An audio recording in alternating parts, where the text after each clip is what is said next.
تعالى اقولك في فيديو النهارده ازاي تحوشي. ما هو التحويش دوت صنعه، التحويش ده حب، التحويش ده فن زي ما بيقولوا كده.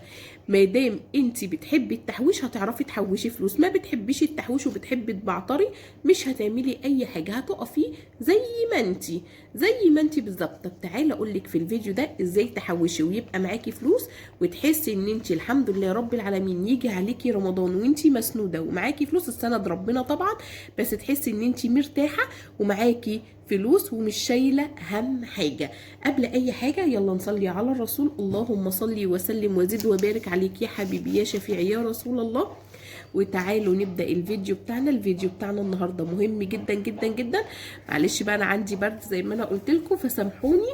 واخيرا ولادي بقى خلصوا امتحانات وان شاء الله باذن الله هننزل فيديوهات كتير جدا، والحمد لله ولادي بقى خلصوا امتحانات وحاسه ان انا فقت بقى، عارفين فقت كده من اللي انا كنت فيه. يلا حطي لي لايك كده للفيديو واعملي كوبايه الشاي بتاعتك ولا كوبايه النسكافيه وتعالي اقول لك تحوشي الفلوس دي كلها ازاي. السلام عليكم ورحمة الله وبركاته، عاملين ايه؟ يا رب كلكم تكونوا بخير، وحشتوني جدا جدا جدا من اخر فيديو كنا مع بعض فيه. بص يا بنات، الفيديو النهاردة مهم جدا.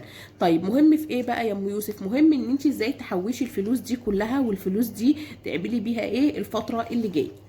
بص يا بنات، انا قلت لكم الفيديوهات اللي فاتت ان انت عشان تحوشي لازم تحطي هدف قدامك. يعني ايه برضه يا ام يوسف؟ يعني ايه تحطي هدف ان انت عايزه تجيبي حاجه، تحطي هدف ان انت عايزه يبقى معايا قرش، مش كل شويه اقعد اخبط على جارتي، ومش كل شويه اقعد اخبط على اختي، ومش كل شويه اقعد اخبط على ماما واقول لها الحقيني يا ماما، اعملي لي يا ماما، هاتي 100 جنيه، هاتي 200 جنيه، هاتي 500 جنيه، ده العيال ما دفعت لهمش مصاريف المدرسه، ده انا. طيب انا اوفر الفلوس دي كلها ازاي؟ خدي بالك ان في عادات انت بتعمليها بتخليكي ما بتعرفيش توفري ولا بتعرفي تحوشي اي حاجه، ولا عمرك هتعملي الفلوس دي.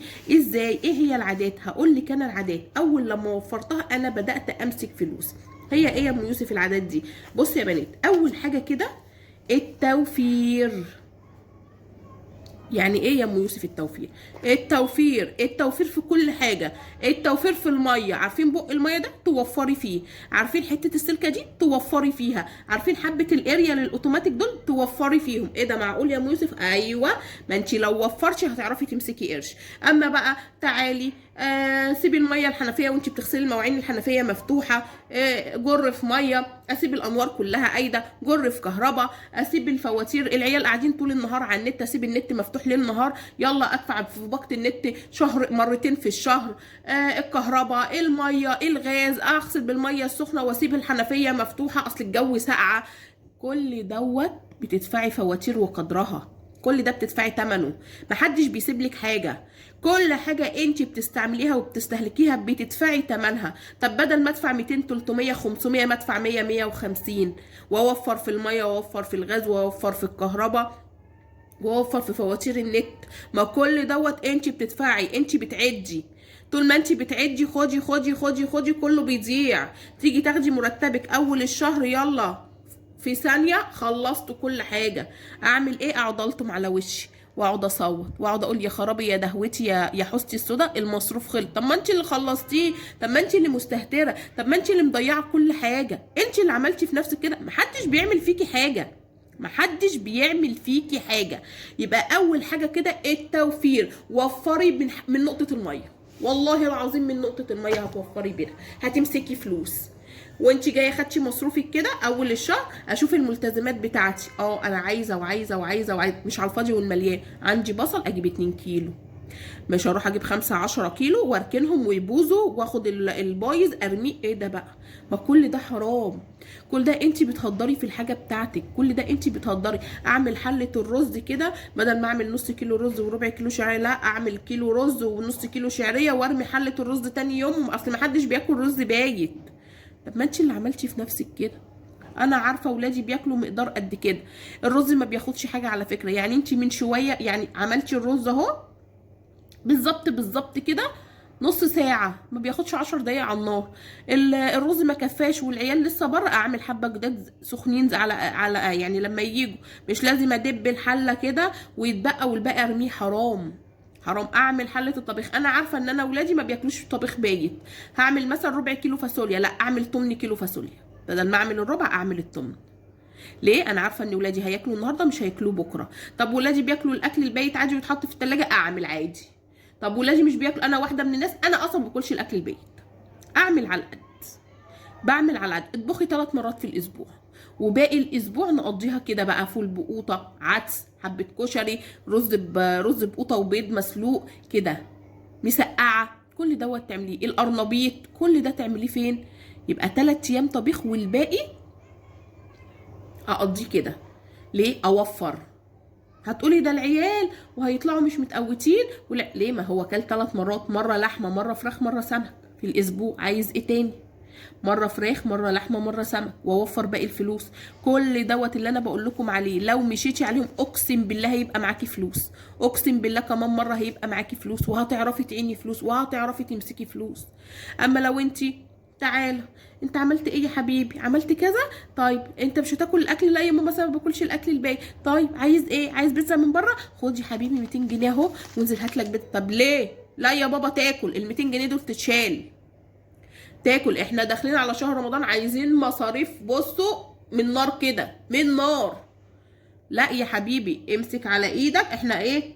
انا عامله الاكل، كلت وما تعمليش الاكل اللي هو ما بيحبوش. هو انت بتحبي الاكل ده ونوعي في اكلك، يعني مش كل شويه حبه رز وطبيخ. لا، العيال مثلا بتحب البانيه، بتحب الشاورما، بتحب الكبده، الاكل اللي هو بتاع بره. حبشي اكلك واعمليه، خلي العيل يحب ياكل الاكل بتاعك. صينيه جلاش كده وحبه بطاطس محمرين وحبه لسان عصفور، فراخ مشويه في الفرن، الاكل ده العيال بيحبوه.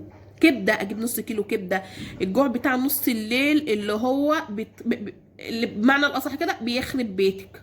العيال اتغدوا بيجوا بالليل، طبعا احنا في اجازه، سهرانين، احنا جعانين يا ماما، طب اطلبي لنا بيتزا، طب اطلبي لنا ديليفري، طب اطلبي لنا سندوتشات كبده. اعمل ايه بقى؟ اعمل حساب الوقت ده. يعني ايه يا ام يوسف؟ يعني اعمل حساب ان ولادي بالليل هيجوعوا وهيقولوا لي عايزين اكل من بره، وانا بشتري طلبات الشهر بتاعي، اجيب نص كيلو كبده ربعين، اقوم بالليل ربع كيلو كبده كده واشوحه بطماطمتين بقرن فلفل وبتاع، واعمله سندوتشات فينو وطحينه وياكلوا ويشبعوا وكاني جبت لهم سندوتشات كبده من بره. اجيب الهمبرجر ده واحطه في الفريزر، اللي يجوع بالليل اعمل لهم سندوتشات همبرجر.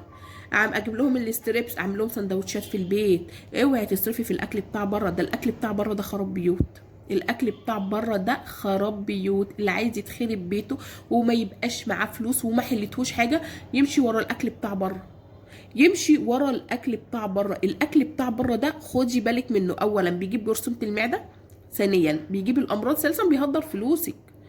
النت اللي على الفاضي والمليان، لا 3 ساعات في اليوم. بصوا بقى، تقعدوهم ساعه، ساعه ونص الصبح وساعه ونص بالليل كويسين عليكم. هتقعدوا ال3 ساعات من بعد الغدا تقعدوا عليهم وتخلصوا عليهم وخلاص على كده. هم 3 ساعات في اليوم بس، مش على الفاضي والمليان طول النهار قاعدين ماسكين التليفون طول النهار قاعدين. طب ما هو كل ده انت بتدفعي فواتير، بتخلصي الفاتوره نص الشهر وتبقي عايزه تشحني تاني ب 500 جنيه وترجعي بتدفعي فاتوره 1000 جنيه في الشهر. طب ليه؟ طب ما انا اوفر ال 500 جنيه اللي انا بشحنهم التانيين واشيلهم على جنب واعين قرش ليا، اعمل حساب لنفسي. انتي ضامنه حاجه ايه اللي يحصل؟ احنا دلوقتي في زمن ما يعلم به الا ربنا. اللي معاه قرش بيساوي قرش، اللي معهوش ما يساووش. اللي معاه قرش بيسوى قرش، اللي ما معهوش ما بيسواش، ما بيسواش والله العظيم. احنا ومحدش بيدي حد حاجه، ومحدش هيديكي جنيه، ومحدش هيقولك انتي فين اصلا. معاكي قرش، تعبتي في اي وقت في فلوس في البيت مركونه، عيل تعب بالليل في فلوس مركونه، اتزنقنا وجوزي قاعد من شغل لا قدر الله في فلوس موجوده. تحس ان انت واقفه كده، طول ما انت معاكي فلوس انت مسنوده، انت مرتاحه، انت حاسه ان انت مرتاحه. ما معاكيش فلوس تحس ان انت لا مؤاخذه كده عريانه، حاسه ان انت ما معكيش فلوس، وبتبقي خايفه عيل يعيا حاجه تحصل، بتبقي خايفه حاطه ايدك على قلبك كده. طب وليه؟ محوش واوفر، ولما ربنا يكرمني اشيل قرش على جنب، القرش ده هينفعني بعد كده. القرش الاسود، القرش الابيض بينفع في اليوم الاسود، اليوم اللي لما يجيلك كده وانت ما معكيش حاجه وتقعدي تقولي الحمد لله رب العالمين، اجيب منين اجيب منين. اما انت لو معاكي قرش مسنوده عليه تقولي الف حمد وشكر ليك يا رب. وفري واطبخي هما 3 مرات في الاسبوع، وفري من الميه والغاز والكهرباء والمصاريف اللي على الفاضي والمليان. مش ابني طالع ياخد نازل ياخد، طالع واكل نازل واكل، هاتي هاتي هاتي بنتي هاتي هاتي هاتي. ما كل ده انت بتدفعي ثمنه وبتدفعي فواتيره. تيجي في الاخر في نص الشهر اصلا انا ما معيش فلوس وتستلفي، وتيجي لما تقبضي تاخدي فلوس من جوزك تسدي اللي عليكي وتبقي في دايره مقفوله. حوريني يا كيكه، تفضلي تجري ورا الدايره المقفوله، ما انا استلف واسدد استلف. ما انت ماشيه غلط، ما انت حياتك غلط. ما انت لو نظمتي حياتك ونظمتي بيتك ونظمتي فلوسك انت نفسك هترتاحي. هترتاحي من كل حاجه، هترتاحي في الفلوس وهيبقى معاكي فلوس وهيبقى معاكي قرش لو نظمتي حياتك، لو مشيتي حياتك بالورقه والقلم والمسطره. التوفير. انا طالعه النهارده اقول لكم الفيديو بتاع النهارده العنوان بتاعه التوفير. عيدي حساباتك، اقعدي مع نفسك كده، انا بهدر فلوسي في ايه؟ انا باجي كل شهر كده ايه اللي بيبقى معايا؟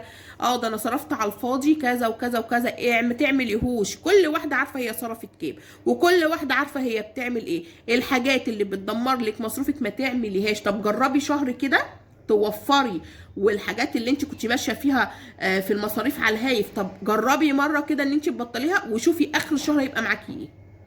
جربي شهر وشوفي انتي، واكتبي لي تحت في الكومنتات يا ام يوسف انا جربت الشهر ده وانا عرفت اوفر 1000 او 2000. والله العظيم لا توفري، والله لو وفرتي من اللي انا قلت لك عليه لا يبقى معاكي في الشهر 2000 جنيه زياده مركونين على جنب ليكي انتي، ليكي انتي، ينفعوكي في شهر رمضان، ينفعوا لعيالك لشهر رمضان، ينفعوا في الايام اللي احنا ما يعلم بها الا ربنا. ال100 جنيه بتتفك ملهاش لازمه، ال200 جنيه بتتفك ملهاش لازمه. كل دوت هتعرفي حساباته لما يبقى معاكي قرش كده هتحافظي عليه. وخدوا بالكم اللي بيعرف يحوش بيبقى عايز الفلوس بتاعته تكتر. اللي بيحوش 100 عايزهم يبقوا 200، اللي محوش 200 عايزهم 400، اللي محوش 400 عايزهم يبقوا 600، وهكذا. هيبقى حطي قدامك هدف. هتحبي ان انت تحوشي، حبي التحويش، حبي التحويش. لو حبيتي التحويش هتعرفي تحوشي وتمسكي قرش. اما استهتار استهتار استهتار انت حره، انت اللي بتدفعي الضريبه، انت اللي بتدفعي الضريبه اخر الشهر، وانت اللي بتقعدي تعيطي وتولولي. عيالك كده لما بتقعدوا يبعتروا فلوسك بيجوا يقولوا لك يا ماما معلش يا ماما انا معايا قرشين محوشاه، لا مش هتديكي. ما هما مستهترين، هما اصلا اللي واخدين الفلوس ومخلصينها لك. انت اللي بتدفعي الضريبه وتنكدي على جوزك وتنكدي على بيتك. ما انت طول ما انت ما معكيش فلوس هات هو ما معهوش لسه ما قبضتش. المشاكل بتيجي من الحته دي. اما لو انت ست بيت شاطره وبتعرفي تمسكي قرش، لا هو مش هتحصل مشاكل في البيت، هتبقي قرش مسنود عليه، كل حياتك هتتنظم. طلعت النهارده في الفيديو ده اكلمكم على التوفير وحطي تحتها مليون خط. فيا رب يكون الفيديو عجبكم، ولو استفدتي منه بحاجه بسيطه حطي لي لايك للفيديو واشتركي في القناه لو انت لسه ما اشتركتيش، واقول لكم باي باي.